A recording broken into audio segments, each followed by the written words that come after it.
குரு பரம்பரைக்கு வணக்கம். நேயர்களை, நமது சக்தி பீடம் வாயிலாக குரு பெயர்ச்சி 2024ஆம் ஆண்டிற்கான பொது பலன்களை நாம் கன்னிராசி மற்றும் லக்ன நேயர்களுக்கான இன்றைய பதிவில் நாம் காண்போம்.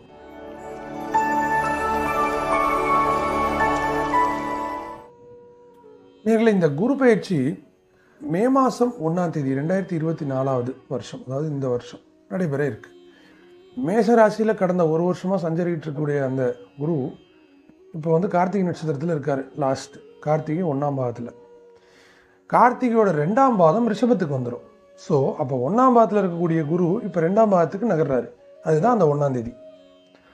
ஸோ அதைத்தான் அந்த நாளை தான் நம்ம குரு பயிற்சின்னு சொல்கிறோம். புரிஞ்சுதா? சரி, இது ஒரு வருஷ காலம் கிட்டத்தட்ட இருக்காருங்க. இந்த வருஷம் 1ஆம் தேதியிலேருந்து அடுத்த வருஷம் இதே நேரம் 15ஆம் தேதி வரைக்கும், கிட்டத்தட்ட 15 மே 2025 வரைக்கும் குருவானவர் ரிஷப ராசியில் சஞ்சரிக்க போகிறார்.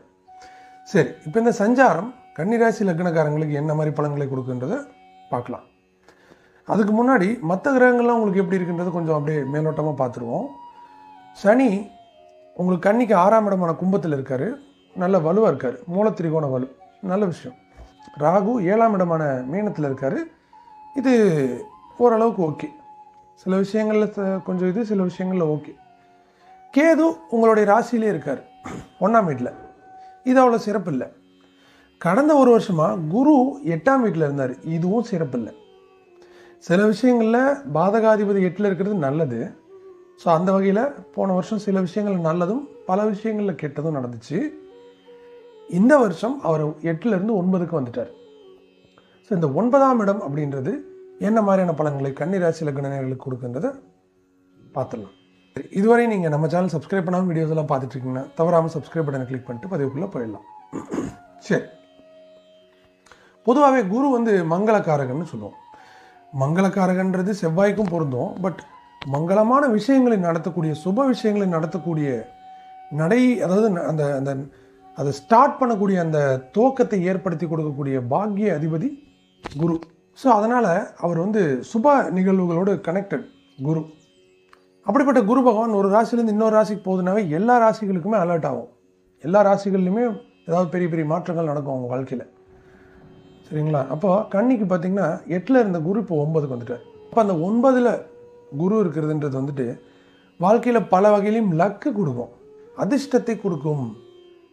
மயிரிழையில் உயிர் தப்பினார்கள், என்ன லக்கோ தப்பிச்சிட்டான் அப்படின்ற மாதிரி சொல்லுவாங்களே, அந்த மாதிரி லக்கை கொடுக்கறது. அப்படிப்பட்ட 9ஆம் வீட்டுக்கு குரு வரும்போது கன்னிராசினியர்களுக்கும் அதற்கு இணையான அதிர்ஷ்டமான பலன்களை எதிர்பார்க்கலாம். அதிர்ஷ்டம்னா என்ன சார், லாட்டரியில் ஒரு 50 லட்ச ரூபா அந்த மாதிரி கிடையாது. குரு 9ஆம் இடத்திற்கு வரும்போது கஷ்டமான சூழல்களில் உங்களை டக்குன்னு ஏதாவது ஒன்று காப்பாற்றிடும், டக்குன்னு ஏதாவது ஒரு ஐடியா கிடச்சிடும், டக்குன்னு ஒரு ஹெல்ப் கிடச்சிடும். அதுதான் அதைத்தான் 9ல் இருக்கக்கூடிய குரு காட்டி கொடுப்பார். எவ்வளோ பெரிய கடுமையான சிக்கலான அமைப்புகள் வந்தாலும் கூட குருவினுடைய தாத்பரியம், குருவினுடைய அந்த அமைப்பு தெய்வ அனுகூலத்தின் மூலமாகவும் நீங்கள் எப்பயோ செஞ்ச நல்ல புண்ணிய கர்மங்கள் இருந்தால் அதனுடைய விளைவையும் இப்போ கொண்டு கொடுத்துரும். அப்போ என்ன ஆகும், பெரிய பிரச்சனைகள் எல்லாம் சிக்காமல் தப்பிச்சுக்கலாம். பெரிய பெரிய இஷ்யூஸில் ஆல்ரெடி சிக்கிட்டு இருக்கவங்க இந்த டைமில் அதுலேருந்தெல்லாம் வெளில வந்துடலாம். புதுசாக ஏதாவது ஸ்டார்ட் பண்ண போய் அதில் ஏதாவது தெரியாமல் தப்பான ஒரு விஷயத்தை செய்ய போனீங்கன்னா ஏதாவது ஒரு கிரகம் ஒரு காரணங்களால் அந்த பிரச்சனை நடக்காமல் போயிடும். யாராவது ஒருத்தர் அது வேணான்னு சொல்லி உங்களை அட்வைஸ் பண்ணி நிறுத்திடுவாங்க. இதெல்லாம் தான் இந்த காலகட்டத்தில் நடக்கும். அதே மாதிரி நல்ல விஷயங்கள் உங்களை தேடி தேடி உங்களுக்கு வரும். பண்ணுப்பா, இது பண்ணு, அதை பண்ணு, அப்படி பண்ணு, இப்படி பண்ணுன்னு நல்ல அமைப்புகள் ஏற்படும். லக்னத்தில் கேது இருக்கனாலங்க சிலருக்கு இந்த தெய்வ நம்பிக்கையில் கொஞ்சம் இந்த டைமில் கொஞ்சம் அப்படியே என்னத்தை சாமி கும்பிட்டு என்ன போகுது அந்த மாதிரி ஒரு விரக்தி மனப்பான்மை கன்னிராசி லக்னங்களுக்கு கொஞ்சம் வரும். தூக்கம் சரியாக இருக்காது. நிறைய பேருக்கு இந்த டைமில் கன்னிராசிக்காரங்களுக்கு நைட் ஷிஃப்ட் வேலை கிடைக்கும், கன்னி லக்னம் கன்னிராசிக்கலாம். காரணம் என்னென்னா, இப்போ தான் அது கரெக்டான டைம். உங்களுக்கு தூங்க விடாது. ஒன்று கஷ்டத்தை கொடுத்து தூங்க விடாமல் பண்ணோம், ஏதாவது யோசனையை கொடுத்து தூங்க விடாமல் பண்ணோம், இல்லை நைட் ஷிஃப்ட் வேலையை கொடுத்து தூங்க விடாமல் பண்ணோம். இவ்வளோதான். இந்த மாதிரி ஏதாவது ஒன்று. குரு 9ல் வந்திருக்காரு, நல்ல விஷயம், லக்கு, அதிர்ஷ்டம், சுப நிகழ்வுகள் நடக்கும். ஓகே, அப்புறம் தன்னுடைய பார்வையால் குரு என்ன பண்ண போகிறான்றதை பார்க்கலாம். குரு தான் இருக்க வீட்டிலேருந்து 5ஆம் பார்வையாக பார்ப்பார். அப்போ 5ஆம் பார்வையாக பார்த்தா உங்கள் ராசியவே பார்க்குறாரு, ஜென்ம ராசி கன்னியவே பார்க்குறாரு. அப்போ அந்த கன்னியை குரு பார்க்கும்போது என்ன ஆகுது, நான் சொன்னேன்ல நைட் ஷிஃப்ட் பிரச்சனை வரும், கொஞ்சம் மனக்குழப்பம் வரும், கடவுள் மேலே ஒரு விரக்தி வேதனை, என்னடா பண்ணி என்ன காலம் பூரா நான் பண்ணிகிட்ருக்கேன், கிட்டத்தட்ட 20 வருஷமாக இந்த கடையை நடத்திட்டு இருக்கேன், ஒன்றும் பிரயோஜனம் இல்லை அப்படின்ற மாதிரி ஒரு இதுவரைக்கும் சலிப்பு தட்டாதவங்களுக்கு வாழ்க்கை மேலே சலிப்பு தட்ட ஆரம்பிக்கும். ஏன் கேது வந்துடுச்சு, கேதுவோட வேலையை சலிப்பு தட்ட வைக்கிறது, கேதுவோட வேலையை விரக்தியை கொண்டு போகிறது. அப்போ அந்த மாதிரி சலிப்பு தட்டக்கூடிய எண்ணங்கள் உங்கள் மனசுக்குள்ளே எழும்போது குருவின் பார்வை அதை கட்டுப்படுத்துது. குரு பார்க்குறாருன்னு சொன்னேன்னா யாரை பார்க்குறாரு, உங்கள் ராசியை பார்க்குறாரு. ராசியை பார்க்கும்போது ராசியில் யார் உட்காந்துருக்கா, கேது உட்காந்துருக்கு. இப்போ கேதுவையும் குரு பார்க்குறாரு தானே, அந்த ராசியை பார்க்கும்போது அதில் உட்காந்துருக்கனையும் பார்க்குறது தானே அதோட அமைப்பு. அப்போ கேதுன்ற ஒரு பாவகிரகம் ஒரு மனக்குழப்பத்தையும் தெளிவில்லாத சூழ்நிலையும் தவறான முடிவுகளை எடுக்கக்கூடிய தன்மையும் கொடுக்கக்கூடிய ஒரு கிரகம். உங்களுடைய ஜென்ம ராசின்னு சொல்லக்கூடிய மூளை, மன ஓட்டங்கள், எண்ண ஓட்டங்கள்னு சொல்லக்கூடிய இந்த இடத்துல வந்து உட்காந்துருக்கும் போது கடுமையான குழப்பத்தையும் மன உளைச்சலையும் விரக்தி மனப்பான்மையும் வாழ்க்கையில் ஒரு பிடிப்பு இல்லாமல் போகிறதையும் கொடுக்கும். அப்படிப்பட்ட கேதுவை தன்னுடைய பார்வையால் பாதிக்கு மேலே ஆஃப் பண்ணிடுறார் குரு. ஸோ அது நல்ல விஷயம். அப்போ என்ன ஆகுது, இந்த டிசம்பர், ஜனவரி, பிப்ரவரி, மார்ச்லாம் கன்னி ராசிக்காரங்க எப்படி இருந்தீங்கன்னு கணக்கு போடுங்க. ஏப்ரல் கடைசியிலேருந்து ஒரு மாற்றம் வரும். எண்ணங்கள், பார்க்கக்கூடிய விஷயங்கள், கூட வாழ்க்கையில் சூழ்ந்திருக்கக்கூடிய பிரச்சனைகள் எல்லாத்துலேயுமே ஒரு உங்களுடைய எண்ண ஓட்டத்துலேயும் உங்களுடைய செயல்பாட்டிலையும் ஒரு மாற்றம் இருக்கும். அது ஏன் அப்படின்னு நீங்கள் யோசிச்சிங்கன்னா அதுக்கு பதில் குரு பார்வை. இவ்வளோதான். ஸோ குருவினுடைய பார்வை ஏற்படுது. அது ஒரு சிறப்பான அமைப்பு. அப்போ கேதுவும் கட்டுப்பாட்டுக்குள்ளே வந்துடுறாரு. குரு பார்க்க கோடி தோஷ நிவர்த்தின்னு சொல்கிறோம். இப்போ குருவினுடைய பார்வை என்ன பண்ணுது, கேதுவை பெருமளவு கட்டுப்படுத்திடுது. அப்போ அந்த மன உளைச்சல், சூசைடல் தாட்ஸு, தேவையில்லாத எண்ணங்கள், டிப்ரெஷன், விரக்தி, குடும்பத்து மேலே நம்பிக்கை இல்லாமல் போகிறது, கடவுள் மேலே நம்பிக்கை இல்லாமல் போகிறது, செஞ்சிட்ருக்கிற தொழில் மேலே நம்பிக்கை இல்லாமல் போகிறது, உங்கள் மேலேயே உங்களுக்கு நம்பிக்கை இல்லாமல் போகிறது, இது எல்லாமே 100% இருந்ததுன்னா குரு பார்வைக்கு அப்புறம் 75% குறைஞ்சிடும். 25% தான் இருக்கும். சமாளிச்சிருவீங்க, பரவாயில்ல. குரு ஒரு நல்ல விஷயத்தை செஞ்சுட்டாரு. அடுத்து குரு 7ஆம் பார்வையாக எங்கே பார்க்குறாருங்க, உங்கள் 3ஆம் இடத்தை பார்க்குறாரு. 3ஆம் இடம்ன்றது யார், சகோதரம், தைரியம், தன்னம்பிக்கை, விடாமுயற்சி, அந்த ஒரு தோத்தாலும் எந்திரிச்சு திருப்பி போராடணுன்ற அந்த ஆற்றல், இதையெல்லாம் 3ஆம் இடம் குறிக்கக்கூடிய இடம். அப்போ இந்த 3ஆம் இடத்திற்கு குருவின் பார்வை வரும்போது நான் சொன்ன இந்த விஷயங்கள் எல்லாமே பாசிட்டிவாக நடக்கும். தைரியம் இருக்கும், ரிஸ்க்கு கண்டு பயப்பட மாட்டீங்க, ஒரு விஷயத்தில் அடி விழுந்துருச்சுனாலும் திருப்பியும் போராடி அதில் ஜெயிக்கக்கூடிய அந்த அமைப்பு கொடுக்கும். எந்த ஒரு விஷயத்தையும் தைரியமாக அப்ரோச் பண்ணக்கூடிய தன்மையை கொடுக்கும். இதெல்லாம் உங்களுக்கு கிடைக்கும். சரிங்களா? சிலருக்கு இந்த டைமில் அசாட்டு தைரியம், குருட்டு தைரியம்லாம் வரும். அதை மட்டும் கொஞ்சம் கட்டுப்பாட்டில் வச்சுக்கங்க. பெரிய மனுஷங்களுடைய தொடர்புகள் ஏற்படும். ஏன்னா 3ஆம் இடம் நெட்வொர்க்கிங். அப்போ அந்த கம்யூனிகேஷன், பெரிய பெரிய பெரிய ஆட்களோட கான்டாக்ட் நம்பரு, தொடர்பு, டக்குன்னு போய் பார்க்குறது, மீட் பண்ணுறதுலாம் ஏற்படும். சரி, குரு தன்னுடைய 9ஆம் பார்வையை எங்கே பார்க்குறாரு, 9ஆம் பார்வையை குரு உங்களுடைய ராசிக்கு 5ஆம் வீட்டை பார்க்குறாரு. இதனால் என்ன ஏற்படுது, குழந்தை பாக்கியம் இல்லாதவர்களுக்கு குழந்தை பாக்கியம் ஏற்படும்.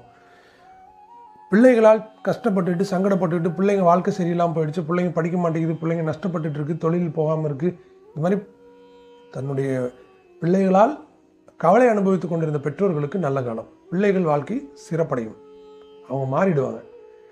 ஆல்ரெடி நல்லா தான் இருக்காங்கன்னாக்க இன்னும் அவங்க வாழ்க்கையில் நல்ல நிலைமைக்கு போகிறதுக்கு வாய்ப்புகள் ஏற்படும். பூர்வீக சொத்து சம்பந்தமான பிரச்சனைகள் முடிஞ்சு கோர்ட்டு கேஸு பஞ்சாயத்துகள் இருந்தால் அது நிறைவுக்கு வரும்.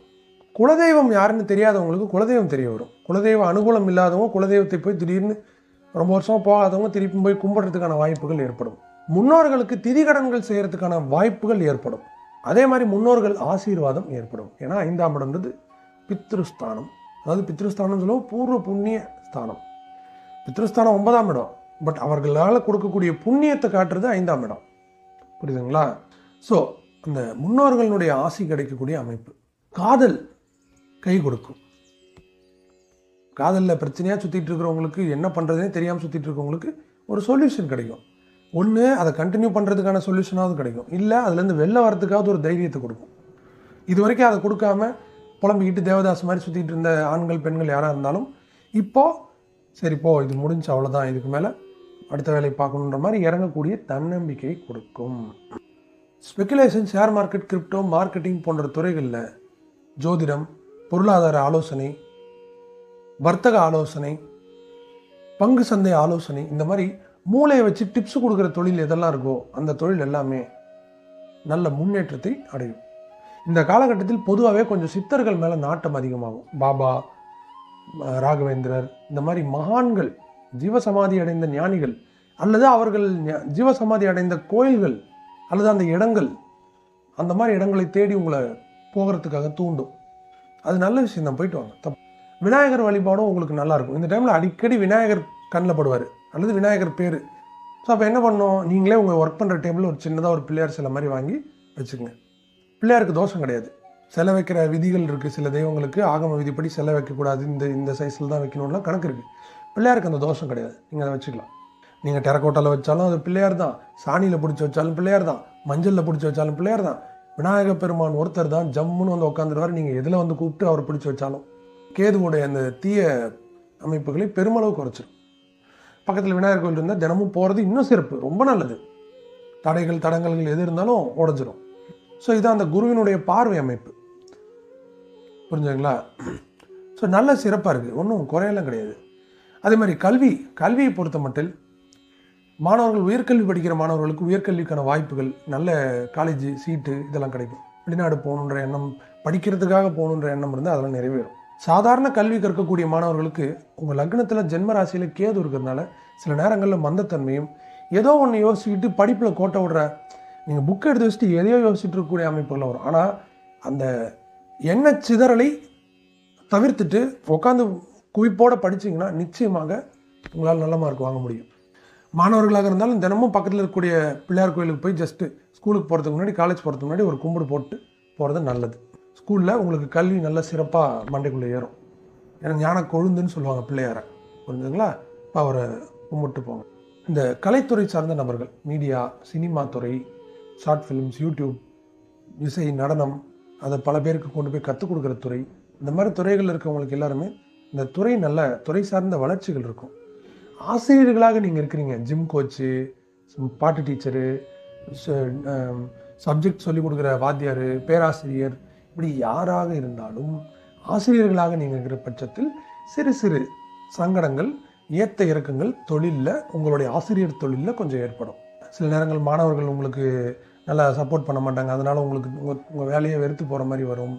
சில நேரங்கள் நீங்கள் ஒர்க் பண்ணுற இன்ஸ்டிடியூஷனில் சில சங்கடங்கள் ஏற்படலாம். இந்த மாதிரி அமைப்புகள் ஏற்பட வாய்ப்பு இருக்குது. குருஸ்தானத்திற்கு குரு காரகம் வர்றாரு. அப்போ என்ன ஆகுது, காரகோபாவ நசியா ஏற்படுது. அப்போ அந்த குருத்துவம் அப்படின்றது மட்டும் கொஞ்சம் அடி வாங்கும். சரி, மற்றபடி நல்ல சிறப்பாக இருக்குங்க. கன்னிக்கு வந்து வேற ஒன்றும் பிரச்சனை இல்லை. 7ல் இருக்கக்கூடிய ராகுவும் லக்னத்தில் இருக்கக்கூடிய கேதுவும் சில நேரங்களில் புருஷன் பொண்டாட்டிங்களுக்கு நடுவில் சின்ன சின்ன உரசல்களை ஏற்படுத்துவாங்க. தப்பாக யோசிச்சுக்கிறது, டவுட் வர்றது, தப்பாக பார்க்குறது, இல்லை உண்மையிலே தப்பு பண்ணுறதை நம்ம ரொம்ப அவங்க சின்னதாக ஏதோ பண்ண போய் நம்ம அதை பெருசாக யோசிச்சுக்கிட்டு ரியாக்ட் பண்ணிடுறது, இந்த மாதிரி பிரச்சனைகள்லாம் வரும். கொஞ்சம் பொறுமையாக இருங்க. சண்டை கிண்டை போட்டிங்கன்னா நீங்களே சமாதானம் ஆகிக்குங்க. யாராவது வந்து எனக்கு சமாதானப்படுத்தணும்னு வெயிட் பண்ணிட்டெல்லாம் நீங்கள் இருக்க வேண்டாம். ஒரு நாள் 2 நாள் அவ்வளோதான். குழந்தைங்க இருந்ததுன்னா அதுங்களோட எதிர்காலத்தில் கருத்தில் கொண்டு இந்த டக்குன்னு எல்லாம் முடிச்சுட்டு வாழ்கிற வழியை பாருங்கள். பாரம்பரிய துறைகளில் தொழில் பண்ணுற நேயர்களுக்கும் தொழில் நல்லா இருக்குங்க, ஒன்றும் பாதிப்பு இல்லை. சனி நல்லா இருக்கார் இல்லையா? ஸோ சனி உங்களுக்கு 6ல் நல்லா வலுவாக இருக்கார். ஸோ வேலை பார்க்குறவங்க, மாத சம்பளம், கூலி வேலை, ஃப்ரீலான்ஸு, கன்சல்டேஷன், புரோக்கர் வேலை, இப்படி எல்லாமே சூப்பராக இருக்குது, நல்லா இருக்குது, ஒன்றும் பயப்பட வேணாம். 10க்குரிய புதனும் வந்துட்டு மாச கிரகமாக வர்றதுனால 10ஆம் இடத்திற்கும் தீய கிரகங்களுடைய பார்வைகள் ஒன்றும் பெருசாக இல்லாதனால தொழிலையும் ஒன்றும் பெரிய பாதிப்புகள்லாம் கிடையாதுங்க. இந்த கேது லக்னத்தில் இருக்கிறனால சில நேரங்களில் மனசை குழப்பிக்கிட்டு இருக்கக்கூடிய அமைப்புகள் வருமே ஒழிய, நீங்கள் வேலை பார்த்தீங்கன்னா காசு வராமலாம் இருக்காது. கண்டிப்பாக தொழில் நல்லா போகும், பயப்பட வேணாம். சரி, இல்லத்தரசிகளுக்கும் சண்டை வந்தாலும் இந்த காதில் வாங்கி அந்த காதில் விட்டுட்டு அமைதியாக போயிடணும். கண்டதையும் போட்டு குழப்பிட்டு இருக்கக்கூடாது. ஏன்னா இப்போ நீங்கள் நார்மலாக நீங்கள் ஒன்று யோசிச்சிங்கன்னா இப்போ கேது இருக்கிறதுனால அதை 2ஆக யோசிக்க வைக்கும். சரிங்களா? ஆக்சுவலி 10ஆக யோசிக்க வைக்கணும். குரு பார்வை இருக்கிறதுனால அது 2ஆக யோசிக்க வைக்குது. அதனால் தவறான முடிவுகளை எடுக்கக்கூடிய சூழலுக்கெல்லாம் மண்டைக்குள்ளே போய் தள்ளிடும். புரியுதா? சில மோசமான தசபுக்தி இது உங்கள் ஜாதகத்தில் நடந்துக்கிட்டு இருக்குதுன்னா இப்போ தான் இந்த டிப்ரெஷன் ஸ்டேஜுக்குள்ளே போகிறது, மனப்பிறழ்ச்சி, தவறான முடிவுகளை எடுக்கக்கூடிய தற்கொலை எண்ணங்கள், இந்த மாதிரி விஷயங்கள்லாம் வரும். சரிங்களா? அதான் உங்கள் ஜாதகத்தை பொறுத்து மோசமான கிரக அமைப்புகள் இருந்ததுனாக்கா இப்போ அதெல்லாம் வரும். ஸோ கொஞ்சம் பார்த்துருங்க. அதுக்கு தான் நான் விநாயகர்லாம் கும்பிடுங்க, நிறைய கும்பிடுங்க, பக்கத்தில் வச்சுங்கன்னு சொன்னது. சரிங்களா? சரி, ஏதாவது ஒரு தெய்வத்தை நல்லா கெட்டியாக பிடிச்சிங்க. ஒன்று பாபா அல்லது மகான்கள், அகத்தியர், கணக்கம்பட்டி சித்தர், ராகவேந்திர சுவாமி, இந்த மாதிரி யாராவது ஒரு மகான்கள் அவர்களை பிடிச்சிங்க. இந்த மாதிரி ஒரு தெய்வத்தை நல்லா கெட்டியாக பிடிச்சிங்க. அப்போ அந்த மாதிரி எண்ணங்கள்லாம் உங்களுக்கு வராது. ஸோ மற்றபடி ஒன்றும் பெரிய பாதிப்புகள்லாம் இல்லை. பொருளாதார வளர்ச்சி சிறப்பாக தான் இருக்குது. கடன் தொல்லைகளும் ஒன்றும் பெருசாக கிடையாது. ஏன்னா 6ல் சனி இருந்து 6ல் வலுவாக வேறு இருக்கார். கடன் இருந்தாலும் அது உங்களுக்கு எடுக்காது. நல்ல விஷயங்களுக்கான கடன்கள் வாங்குறதுலாம் தப்பு கிடையாது இந்த டைமில். அதனால் ஒன்றும் பயப்பட வேணாம். ஸோ மொத்தத்தில் சிறப்பாக இருக்குங்க, ஒன்றும் கவலைப்பட தேவையில்லை, நல்லா இருக்குது. இந்த காலகட்டத்தில் அரசியல் வல்லுநர், அதாவது அரசியலில் இருக்கக்கூடிய தலைவராக இருந்தாலும் தொண்டர்களாக இருந்தாலும், அரசியலில் நீங்கள் கொஞ்சம் இன்ட்ரெஸ்ட் உள்ள ஆளாக இருந்தீங்கன்னா நீங்களா தப்பு தப்பாக ஏதாவது யோசிச்சுக்காதீங்க. உங்களை சுற்றி யாரும் தப்பாலாம் யோசித்து உங்களுக்கு எடுக்கிற அமைப்பெல்லாம் இல்லை. நீங்களா எனக்கு அவங்க குழி பறிக்கிறாங்களோ, எனக்கு பின்னாடி வேலை பார்க்குறாங்களோ, எனக்கு எதிராக மேலிடத்தில் ஏதாவது காய் நகர்த்துறாங்களோ, போய் கம்ப்ளைண்ட் சொல்கிறாங்களோ, இந்த மாதிரி நீங்களாக யோசிச்சுக்கிட்டு ஏதாவது ரியாக்ட் பண்ணி உங்கள் தலையில் நீங்களே மண்ணவாரி போட்டுக்காதீங்க. ஒரு தடவைக்கு 10 தடவை ரிசர்ச் பண்ணிவிட்டு ஒரு விஷயத்துக்குள்ளே இறங்குங்க. ஏன்னா இன்றைக்கி எதிரி உங்கள் சுற்றி இல்லை, உங்கள் எண்ணம் தான் உங்கள் எதிரி. நீங்கள் அரசியல் தலைவராக இருந்தாலும் தொண்டராக இருந்தாலும் உங்கள் மனசுக்குள்ளே ஒரு பயம், ஒரு சந்தேகம் உதயமாகுதுன்னா அதை ஒரு 10 தடவையாவது அதை கன்ஃபார்ம் பண்ணிக்கிட்டு தான் அதை நீங்கள் ரியாக்ட் பண்ணணும். ஏன்னா அது பெரும்பாலும் தப்பாக இருக்கிறதுக்கான வாய்ப்பு தான் இந்த டைமில் இருக்குது, பார்த்துக்கோங்க. சரி, மற்றபடி ஒன்றும் குறையில்லைங்க, நல்லா இருக்குது, பயப்பட வேணாம். கேதுவை தவிர மற்ற எல்லாமே சிறப்பாக இருக்குது. குருவும் நல்லா இருக்கார், சனியும் நல்லா இருக்கார், ராகு ஓகேவாக இருக்கார். ஸோ பரவாயில்ல, சரிங்களா. இந்த பதிவில் நான் நிறைய விஷயங்கள் சொல்லியிருக்கேன். கன்னிராசி லக்னக்காரங்களுக்கு பரிகாரங்களும் சிலதெல்லாம் சொல்லியிருக்கேன். அதெல்லாம் பண்ணுங்கள்.